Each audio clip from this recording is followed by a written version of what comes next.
अऊज़ु बिल्लाहि मिनश्शैतानिर्रजीम बिस्मिल्लाहिर्रहमानिर्रहीम। आज हमारा 7वां दर्स है मुक़द्दमे किताब फ़ारसी कदीम से। इस दर्स में हम 2 इशारे पढ़ेंगे। अगर नज़दीक चीज़ के लिए इशारा करना है तो फ़ारसी में लफ्ज़ इस्तेमाल होगा इन। अगर दूर चीज़ के लिए इशारा इस्तेमाल करना है तो फ़ारसी में लफ्ज़ इस्तेमाल होगा आन।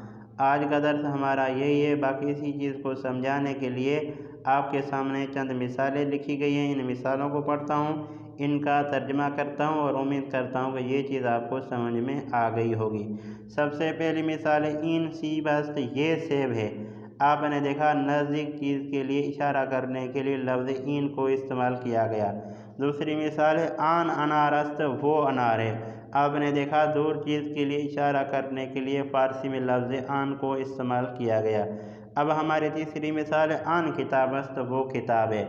इसमें भी बिल्कुल इसी तरीके से दूर चीज़ के लिए इशारा किया गया है और इसमें लफ्ज़ आन को इस्तेमाल किया गया है। हमारी चौथी मिसाल है इन बरगस्त ये बर्ग है। बर्ग कहते हैं पत्ते को।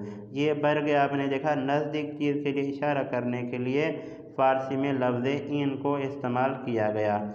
हमारी 5वीं मिसाल इन बस्तनियत ये बस्तनी है। बस्तनी कहते हैं आइसक्रीम को। बस्तनी कहते हैं आइसक्रीम को। आपने देखा नज़दीक चीज़ के लिए इशारा करने के लिए फ़ारसी में लफ्ज़ इन को इस्तेमाल किया गया। हमारी 6ठी मिसाल है आन बुशकाबस्त वो बुशकाब है। आपने देखा दूर चीज़ के लिए इशारा करने के लिए फ़ारसी में लफ्ज़ आन को इस्तेमाल किया गया। बुशकाब कहते हैं प्लेट को। बुशकाब कहते हैं प्लेट को। ये था आज का हमारा 7वां दर्स। उम्मीद करता हूँ कि दोस्तों इस वीडियो को देखेंगे, इस वीडियो को सुनेंगे, इस वीडियो को से